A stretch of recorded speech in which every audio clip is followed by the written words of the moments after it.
아멘. 우리 옆에 분들에게도 하나님께서 마음을 시원하게 해주시기 바랍니다. 오늘은 사도행전 강해에서 본문을 좀 바꿨습니다.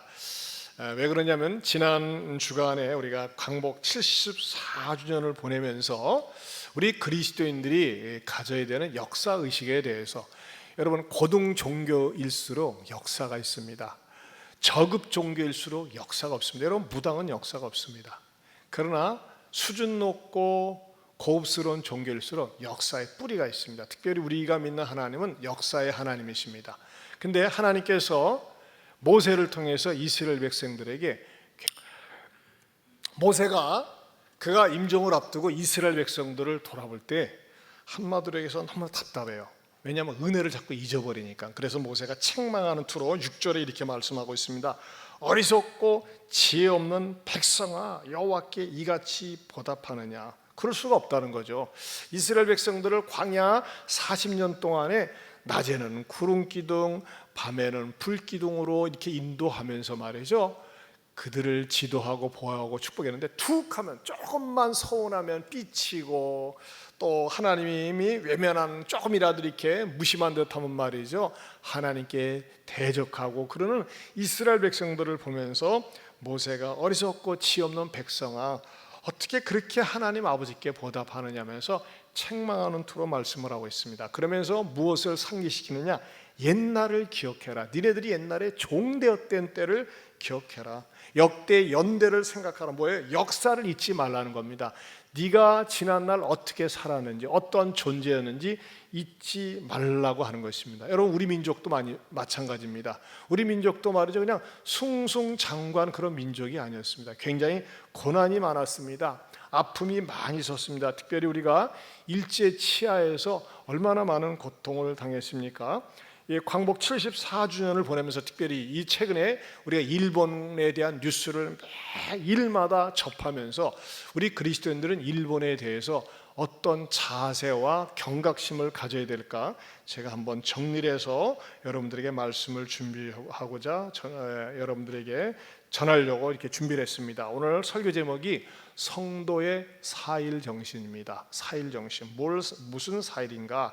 날짜 4.1이 아니라, 첫째는 반일 정신이 필요하다는 것입니다. 요즘 반일 감정, 반일 운동이 많이 일어나지 않습니까? 근데 저는 이게 워드 플레이를 하기 위해서 일본 자체에 대해서 우리가 반일 감정을 가져서는 안 됩니다. 그럼 무엇에 대한 반일이냐?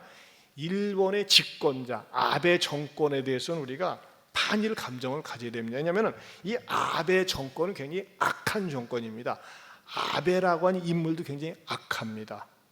이 아베를 성경 속에 누구하고 견주어 볼까 했더니 아합과 같더라고요. 아합은요, 아합의 아버지 오므리도 악해요. 그래서 열왕기상 16장 25절에 이렇게 말씀하고 있습니다. 같이 봅니다. 오므리가 여호와 보시기에 악을 행하되 그 전에 모든 사람보다 더욱 악하게 행하여. 이 오므리, 그 다음에 오므리의 아들이 아합입니다. 아합이 열왕기상 16장 30절에 이렇게 말씀하고 있습니다. 오므리의 아들 아합이 그의 이전의 모든 사람보다 여호와 보시기에 더욱 악을 행하여. 여호와 보시기에 악을 더욱 행하여. 그러니까는 이 아합은요, 오므리보다 더 악하다고 그랬습니다.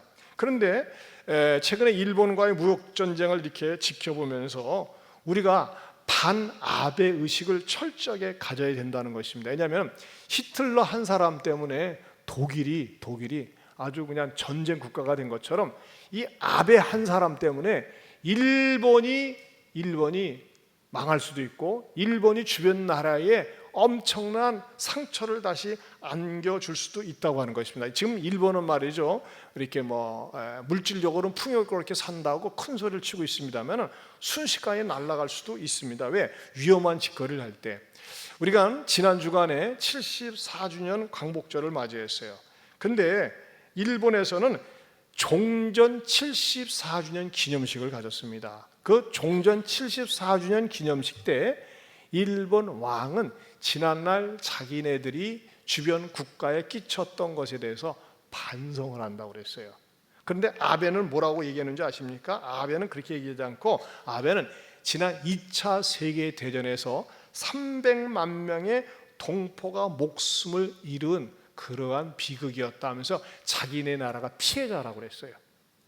이 나라가 가해자였는데 오히려 일본이 피해자라고 하는 아주 뻔뻔스러운 말을 했다고 하는 것입니다. 그럼 이 아베가 왜 이런 말을 하고 발상을 가졌을까요? 그것은요, 이 아베는 말이죠, 어떤 꿈을 가지고 그가 총리가 되냐면 강한 일본입니다. 아베가 총리가 되었을 때 가장 최연소자였어요. 일본의 역대 총리 가운데. 그리고 지금 최장의 지금 총리 역할을 하고 있습니다. 그가 내걸었던 그 캐치프레이즈가 강한 일본이었는데, 그 강한 일본이라고 하는 그 표현 속에는요, 대북 강경책, 그리고 역사 왜곡과 도덕 교과서 부활, 무엇보다도 우리의 심기를 자꾸 건드리는 독도 영유권을 끊임없이 주장하고 있다고 하는 것입니다. 그리고 일본이 그 패망한 이후에 그 일본의 헌법이 그 평화 헌법을 갖다가 만들어서 너희들은 다시는 그 군대도 보유해서는 안 되고 교전권을 가질 수 없다라고 이렇게 평화 헌법을 만들었는데, 이것을 개헌을 하려고 합니다. 우리도 전쟁할 수 있고 또 군대도 보유할 수 있다, 자유권 찾아내서 얼마든지 가능하다고 하면서 얼마 전에 어디에서 했느냐, 그가 존경한다고 하는 외조부와 부친의 묘소에 가서 참배를 하면서, 참배하고 나서 이런 선언을 했어요. 여러분, 이 아베가 기도하지만 귀신에게 기도하는 겁니다. 이 아베와 그 집단들은 말이죠, 전몰 영령자들에 한해서 죽은 옛날 그 우리들에게는 전쟁의 범죄자들인데, 이들은 영웅으로 이들을 지켜 세우면서 이들을 모셔놓은 신사가 신으로 받들고 있는 것입니다. 한국에 대한 수출 규제도 단순히 징용 배상 문제만 해당되는 것이 아닙니다. 이 아베 의식 속에는 정치 철학을 집대성한 책이 2013년도에 만든 그가 발간한 새로운 나라라는 책이 있습니다. 새로운 나라. 거기에 강한 일본을 되찾자고 했는데, 그 의식 속에는요, 뭐가 쫙 깔려 있느냐, 정한론이 있습니다. 정한론이라는 게 뭡니까? 조선을 정복해야 되겠다, 그런 의식이 깔려 있다고 하는 것입니다. 그러면서 아베는 말이죠, 그가 지금까지 전국시대 일본을 통일한 막부 이후 메이지 유신행과 태평양 전쟁을 일으켜서 제국주의까지 일본에서 영웅으로 떠받드는 정치 지도자들이 반열에 본인도 끼기를 원한다고 하는 것입니다. 아베의 강한 일본, 아베의 이 정한론 사상은요, 이 아베의 그 집안을 살펴보면 알 수가 있습니다. 아베의 집안의 뿌리가 그렇다는 것입니다. 저는 이번 설교를 준비하면서 이 아베 집안은 진짜 몹쓸 집안이구나, 악한 집안이구나, 유전자가 악하구나, 그것을 다시 한번 발견했어요. 그것을 여러분들이 좀 다시 정확하게 역사적으로 알아야 되겠더라고요. 조선의 마지막 총독이 누구냐면 아베 노부유키라는 자입니다. 아베 노부유키. 근데 이 인간은요, 1944년 제10대 마지막 조선 총독으로 취임하면서 전쟁 물자를 갖다가 만들기 위해서 교회 종각을 다 떼다가 노실한 노선 다 갖다가 구리는 구리를 갖다가 그 전쟁 물자로 수탈해 갔습니다. 그리고 이 인간 아베 노부유키가 소위 말하는 그 위안부를 갖다가 만들었는데, 여자 정신대 근무령을 공포를 했어요. 우리나라에 공포해가지고 우리나라 소녀 12세에서 만 40세 미만의 모든 여성들에게 정신근무령서를 발부했습니다. 위안부로 나가라는 거예요. 그리고 여기에 불응할 때는 징역형을 내리겠다, 이렇게 한 자가 바로 누구냐, 아베 노부유키예요. 근데 이 자가 말이죠, 이제 나중에 일본이 항복하고 나서 미군이 우리나라에 들어왔을 때 항복 문서에 서명하면서 대한민국을 뜨게 되는데 아주 무시무시한 말을 했습니다. 한번 들어보세요. 우리는 패했지만 조선은 승리한 것이 아니다. 장담하건대 조선민이 제정신을 차리고 찬란한 위대했던 옛 조선의 영광을 되찾으려면 100년이라는 세월이 훨씬 걸릴 것이다. 우리 일본은 조선민에게 총과 대포보다 무서운 식민교육을 심어놓았다. 결국은 서로 이간질하며 노예적 삶을 살 것이다, 이렇게 얘기했어요. 누가요? 아베 노부유키. 사진 좀 한번 보여주세요. 아베 노부유키. 근데 여러분, 이 아베 노부유키가 누구냐면요, 현재 아베의 친할아버지라는 거예요. 아베 노부유키의 친손자가 누구다? 현재 아베라는 겁니다. 그러니까 자기 친할아버지가 우리나라의 마지막 총독으로 있으면서 우리나라를 이렇게 괴롭히고 악랄한 짓거리를 한 자가 바로 자기 친할아버지예요. 그리고 이 아베가 존경한다는 외할아버지 전내각 총리 대신이 기시 노부스케인데, 이 자는 말이죠, 개헌과 재군비를 부르짖었던 인간인데, 이 괴뢰정부 만주국을 맡는데 1등 공신이었고 A급 전범이었지만 3년 만에 나와서 일본 정계를 주무르게 됩니다. 이 기시 노부스케가 바로 이자입니다. 그냥 그러니까 한마디로 얘기해서 이 기시 노부스케는 외할아버지고, 또 중요한 인물 가운데 하나가, 우리에게 참 상처를 준 인물 가운데 하나가 아베의 고조부 오시마입니다.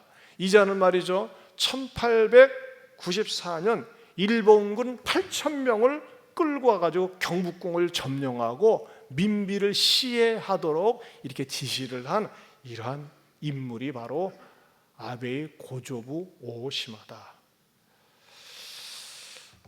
여러분, 이 아베라고 하는 인물, 이 한 인물만이 정말 잔인한 것이 아니라, 보세요, 친할아버지, 또 누구? 외할아버지, 또 그리고 누굽니까? 고조부.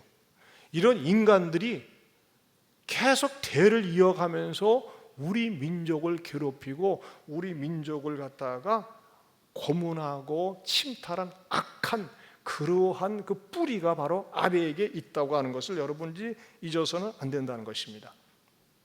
아베 정권은 교만한 정권입니다. 그리고 교활한 정권입니다. 근데 우리는 어떡합니까?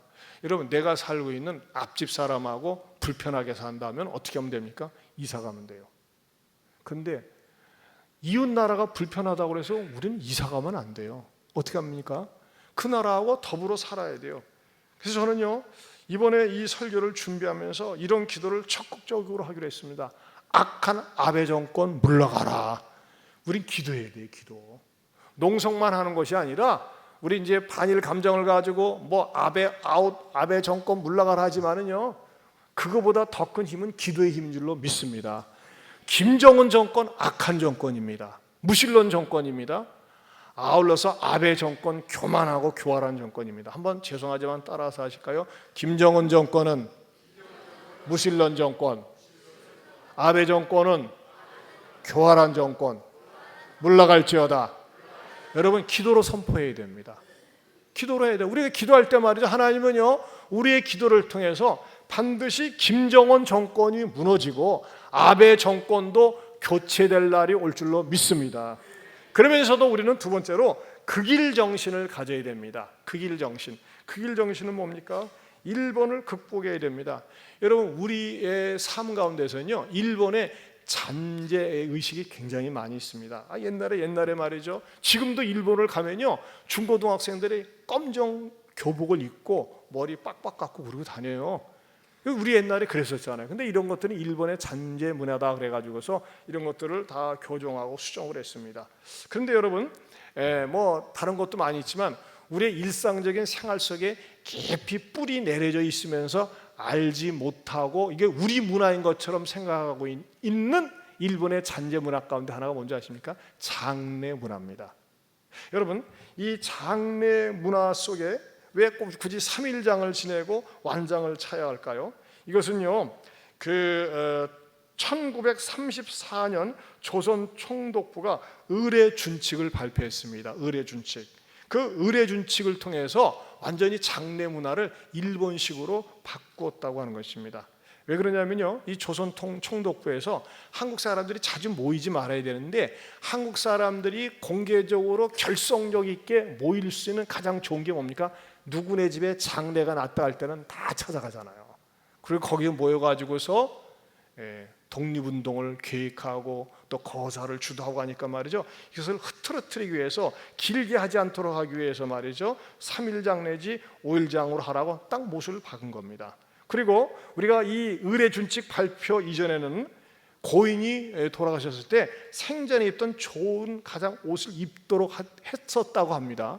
그런데 반드시 자기네들이 정해놓은 그 수위를 입도록 했고, 특별히 반일 사상 감정이 말이죠 막 솟구치는 계기가 3.1운동과 고종과 순종의 국장을 통해서 그렇게 됐는데, 보니까 말이죠 이 문상국객들 가운데는 독립투사들이 많이 있거든요. 그래서 그 사람들을 잡아내기 위해서 그 상주에게 완장을 차게 했습니다. 완장.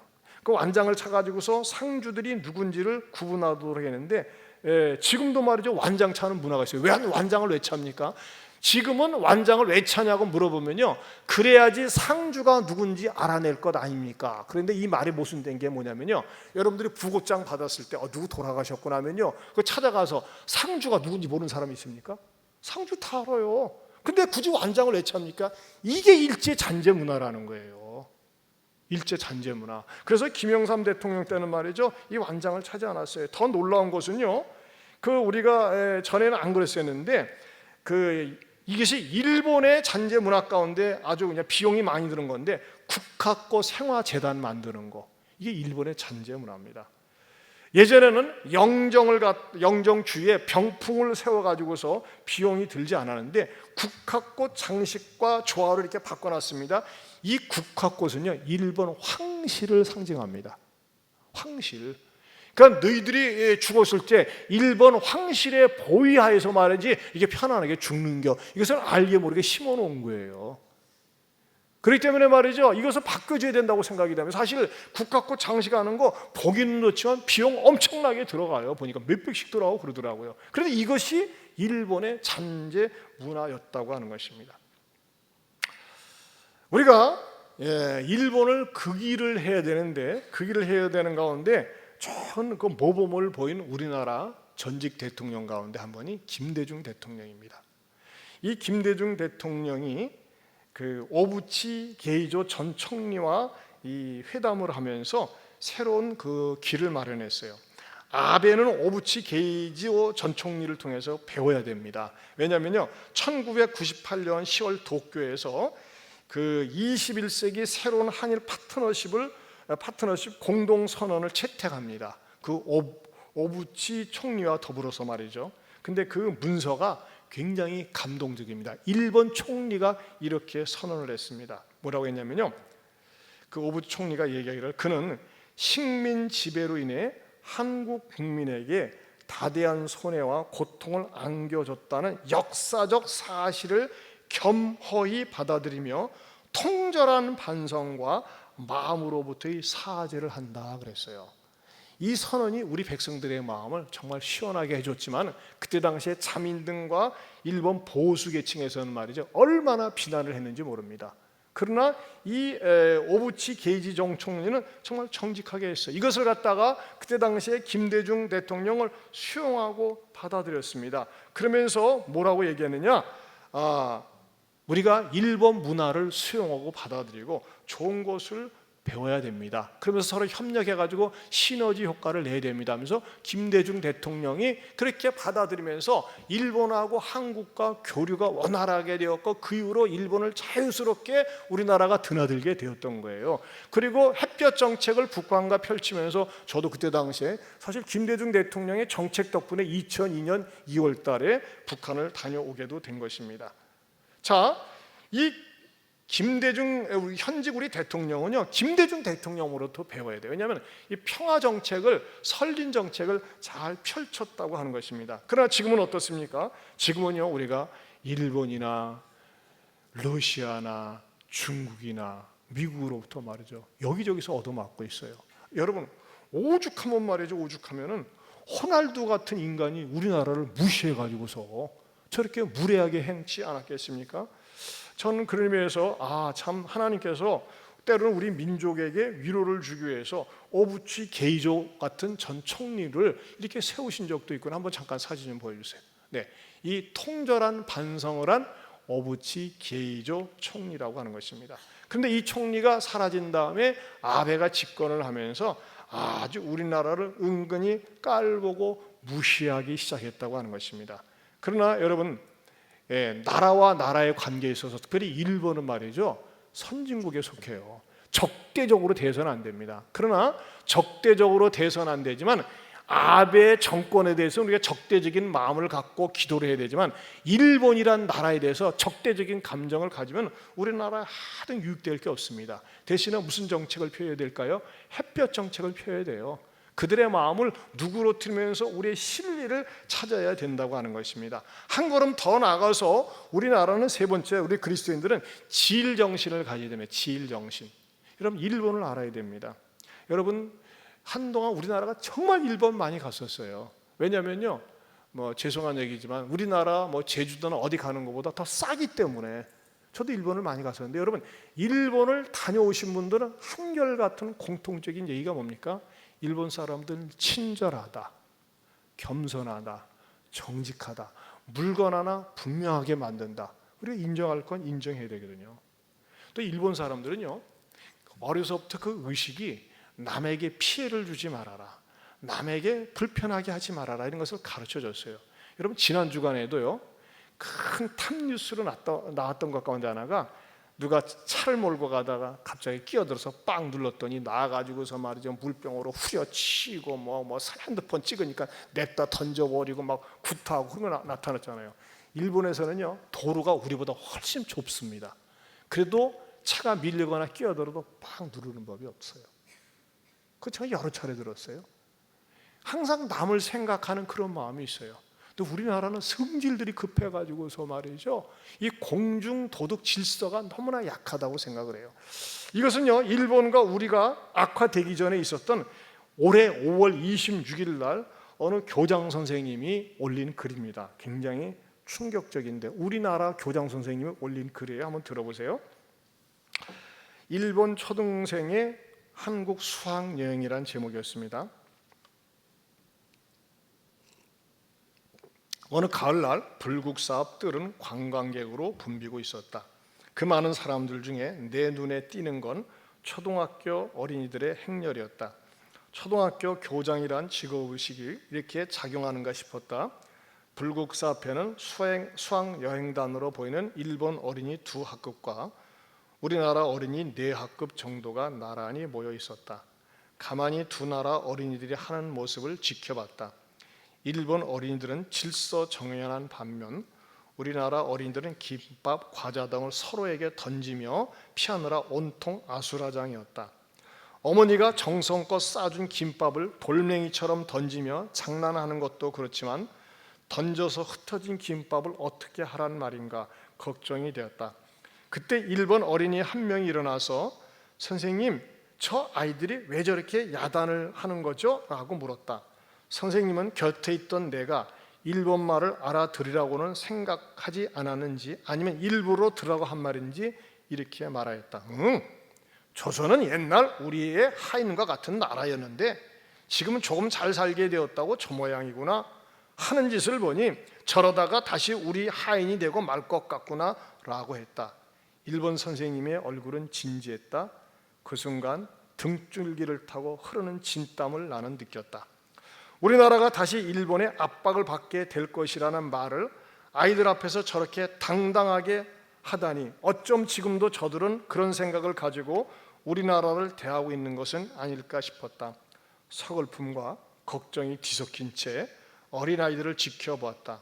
역시 걱정했던 일이 벌어지고 있었다. 우리나라 선생님은 아무 일도 없었다는 듯 아이들을 데리고 그 자리를 떠났다. 아이들이 떠난 자리는 김밥과 과자들로 온통 난장판이 되어 있었다. 아니, 아이들을 나무라지도 않다니 어쩜 저렇게 더럽혀진 모습을 보고도 그냥 떠나갈 수 있단 말인가 하는 원망이 앞섰다. 그렇지만 당장 청소를 하고 떠나세요 라고 그 선생님을 꾸짖을 용기는 나지 않았다. 그런데 일본 아이들은 선생님이 지시가 없었는데도 음식 쓰레기들을 주워서 쓰레기통에 버리기 시작했다. 나는 김밥 덩이를 줍는 일본 아이에게 저 아이들은 함부로 버리고도 그냥 갔는데 왜 너희들은 그렇게 치우느냐고 물었다. 그러자 그 아이는 내가 일본말 하는 것이 이상했던지 힐끔 쳐다보면서 이렇게 말하였다. 아니, 우리 모두가 이웃이 아닙니까?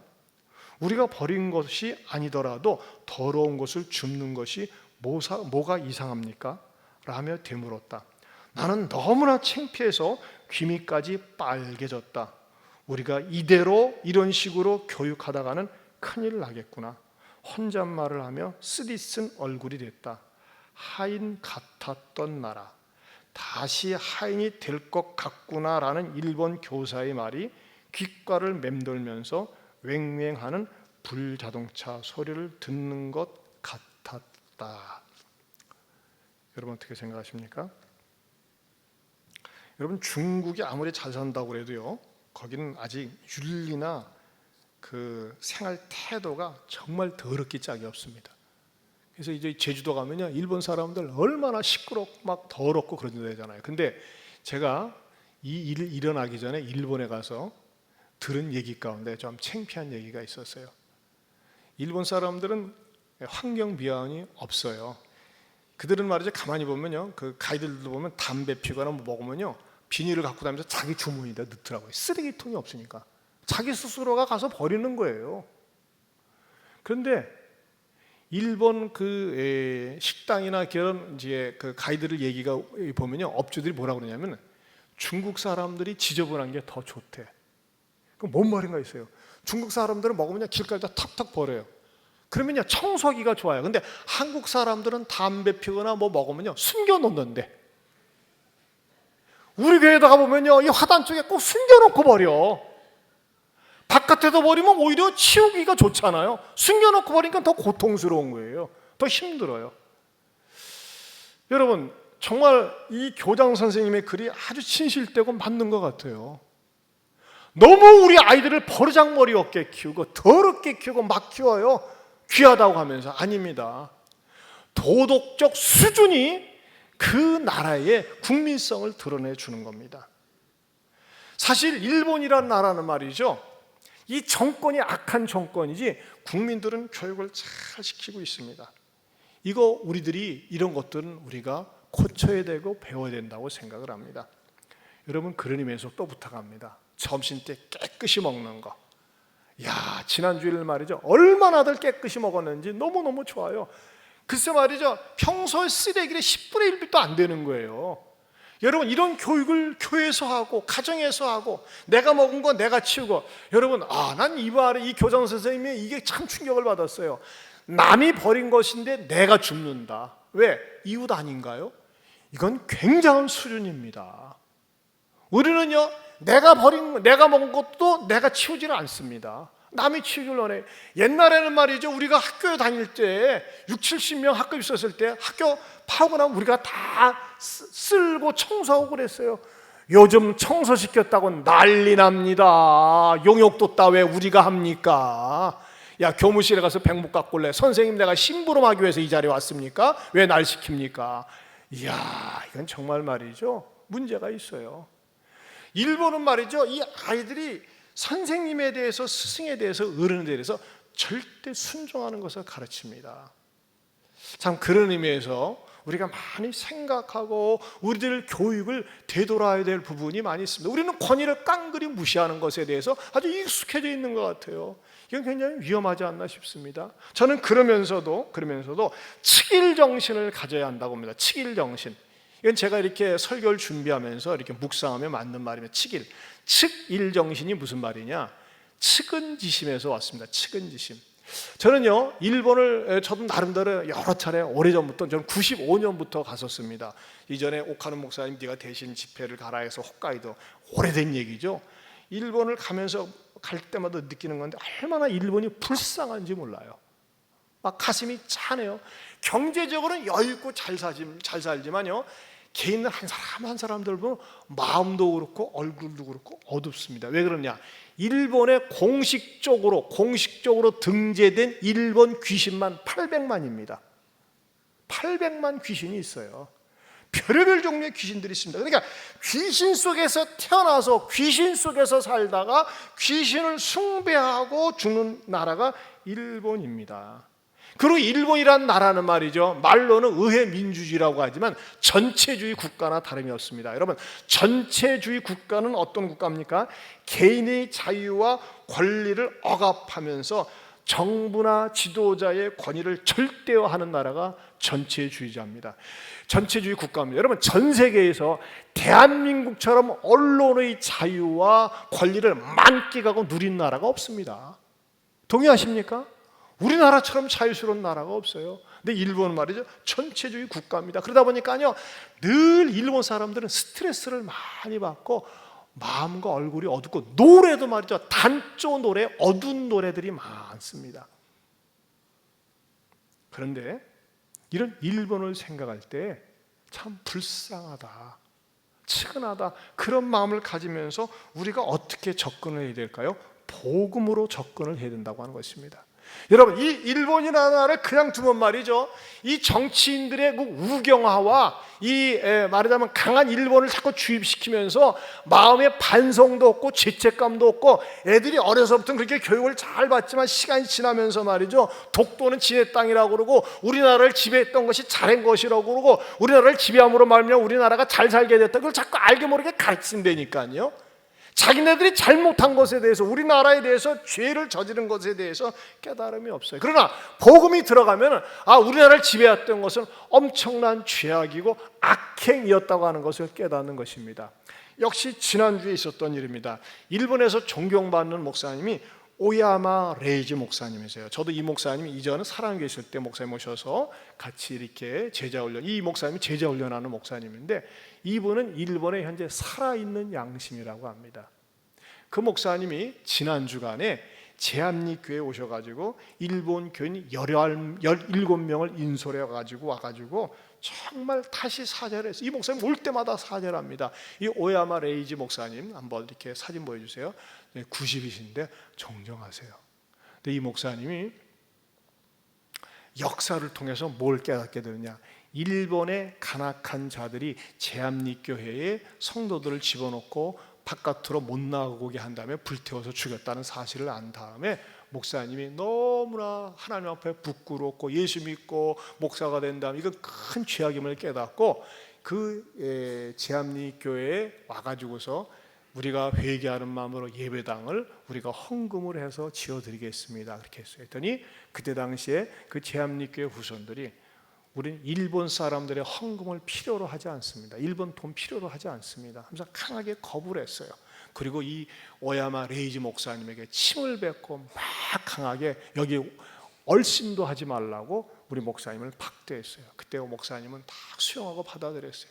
근데 매년마다 찾아오고 마침내 헌금을 해가지고 그 교회를 완공했을 때 그 제암리교회 후손들이 처음에 뭣도 모르고 당신네들 조상이 미워가지고 당신네들을 박대했던가 죄송합니다, 용서해 주세요 가지고 서로 화해가 이루어졌는데, 지금은 이 오야마 레이지 목사님이 매년마다 찾아와서 어떤 일을 하느냐, 이번 주에 있었던 일이 지난주에 어떻게 했느냐 현수막하고 한번 보세요. 이걸 보니까요 정말 마음이 찬하면서, 한번 같이 읽어볼까요? 시작. 일본의 과거 침탈을 깊이 사죄합니다. 이젠 됐어요라고 말씀하실 때까지 계속 사죄하겠습니다. 지난주에 있었던 일입니다. 이게 여성분이 말이죠, 우리 목사님 막 통곡을 하면서 회개를 하니까는, 이분은 직접 관계된 분 아니잖아요. 그러니까 막 이렇게 세우면서 진정시키는 모습입니다. 지난 자기네 조상들이 저질렀던 그 악에 대해서 회개할 수 있는 마음, 누가 그런 마음을 줄까요? 복음밖에 없고 성령밖에 없습니다. 그렇기 때문에 우리는 어떻게 됩니까? 일본을 위해서 기도해야 돼요. 이 악한 자들은 물러나야 돼요. 여러분, 아베 정권은 무너져야 돼요. 아베 정권이 교체되어야 됩니다. 그런데 말이죠, 원래 2021년까지 아베가 하도록 되어 있어요. 그냥 기가 막혀요. 그 2021년이 그 임기가 2021년이거든요. 그런데 말이죠, 또 한 번 해먹어. 2021년 9월까지예요. 근데 사선, 이 일본은 3년씩 3번을 할 수가 있어요. 근데 또 한 번 사선까지 하려고 움직임을 보이는 거예요. 이렇게 우경화가 일본의 정계를 딱 장악하고, 자민당밖에 없어요. 자민당밖에 없는 거나 다름이 없어요. 그러나 저는요, 아무리 지들이 강하고 세다 할지라도 우리가 기도하면은 무너질 줄로 믿습니다. 그러니까 여러분 꼭 기도하세요. 밥 먹을 때도 기도하고 틈날 때마다 따라서 합시다. 김정은 정권은 무너질지어다. 그렇죠? 무신론적인 김정은 정권 무너져야 됩니다. 그 다음에 어느 정권이요? 아베 정권도 무너져야 됩니다. 우리가 하나님 앞에 기도할 때 이런 악한 정권들이 무너지리라 믿습니다. 그러면서도 일본에 희망이 있는 게 뭐냐? 일본은 말이죠, 복음을 그래도 받아들이는 거예요. 복음을. 선교사들을 차단하지 않습니다. 우리 교회에서 협력하고 있는 윤숙희 선교사, 이혜진 선교사 일본에 지금 하고 있죠. 그런데 더 놀라운 것은요, 지난달에 제가 이전 교회에서 주일학교 초등학생이었던 양승일이라는 아이가 성년이 돼가지고 저한테 메일을 보내왔어요. 목사님, 저를 기억하실는지 모르겠어요. 제가 초등학교 때 목사님 밑에서 신앙생활하고 했는데 이제 하나님 은혜를 받고 일본 선교사로 가게 되었습니다. 그래? 그러면서 지 이력서를 보내왔어. 근데 이력서와 그 자기소개서를 보내왔는데 이 친구 대단한 친구예요. 고등학교를 졸업하고 일본에 가서 대학을 했는데 아주 이력서 잠깐 보여주셔 보세요. 고등학교는 남성고등학교 출신이야. 익산 남성고등학교. 그리고 일본에 가서 일본 가나차와 세료대학교에 파이낸스 비즈니스, 거기 금융공학이라고 그러더라고요. 금융공학을 4년 전공을 하고 또 일본 추부바 대학교에서 경영정보시스템 공학부 석사를 했어요. 자 보세요. 일본에서 대학을 전공하고 금융공학을 전공하고 경영정보시스템 대학원까지 다 했어요. 남은 건 뭐 있어요? 돈 벌어서 출세한 거밖에 안 남았어요. 그런데 자기가 열심히 공부하면서 보니까요, 일본 사람들이 불쌍한 거야. 그래가지고 내가 일본을 위해서 선교사로 살고 싶다 그래서 미국에 건너가서 탈봇 신학교에 가서 신학을 공부한 다음에 다시 일본으로 들어왔어요. 그래가지고 지금 이 우리 양승일 선교사가 거주하는 데는 한국 사람들이 한 명도 없습니다.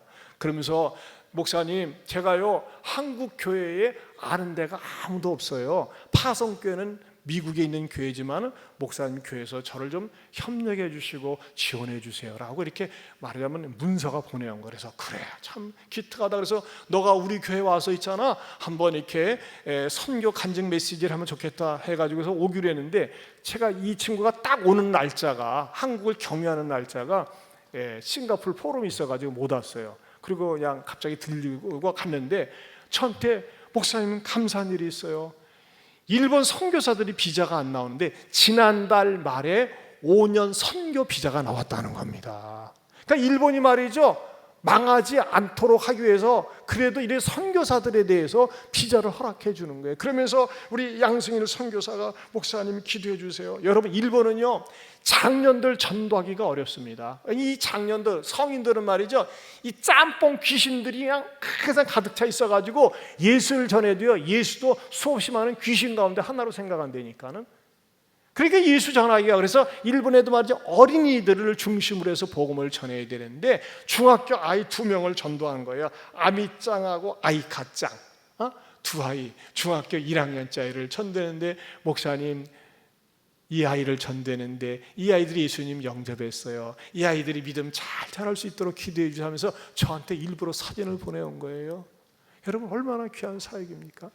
저는 이 선교사의 이런 얘기를 들으면서 일본도 가능성이 있다. 어느 때 가능성이 있습니까? 복음을 받아들이고 예수 믿는 사람들이 늘어날 때 죽은 양심이 살아나고 우리 민족에게 저지른 죄악들에 대해서 회개하고 반성할 때 일본도 살아나게 될 줄로 믿습니다. 그러기 위해서 뭐를 해야 됩니까? 우리가 사일 정신을 바르게 가지고 있어야 돼요. 우리 주보를 한번 다시 볼까요? 주보 사면을 봅니다. 주보 사면, 성도의 사일 정신 같이 한번 읽어보겠습니다. 성도의 사일 정신, 첫째, 시작. 아베 정권은 아주 간악한 정권이다. 악한 세력은 대적해야 한다. 기도로 대적하면 승산이 있다.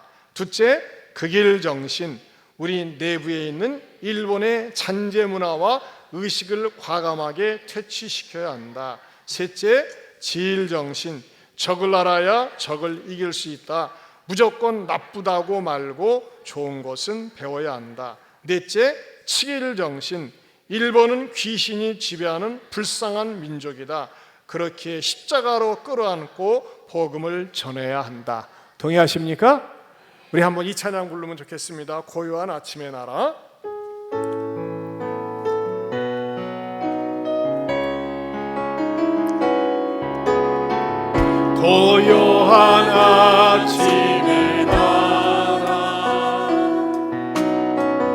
길었던 흑암의 세월 하나님 보호하사 이 땅에 새 날이 왔네. 주님이 흘리신 보혈 생명의 강으로 흘러 죽었던 이 땅 살리고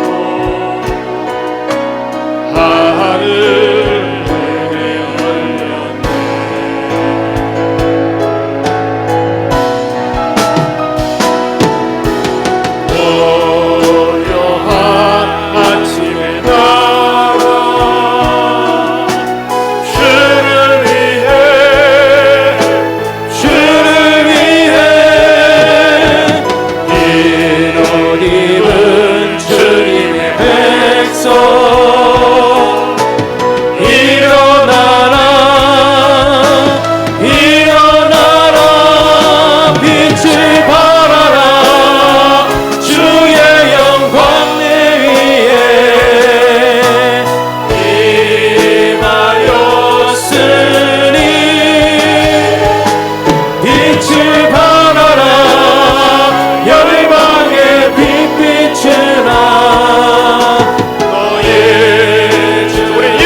주님이 흘리신 보혈 생명의 강으로 흘러 죽었던 이 땅 살리고 하늘 은혜 열렸네.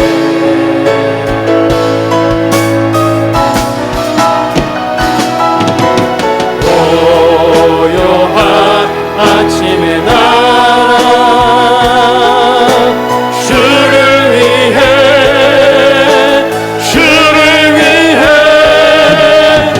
흰 옷 입은 주님의 백성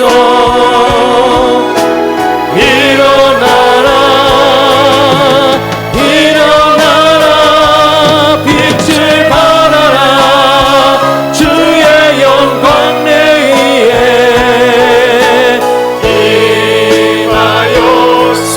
임하였으니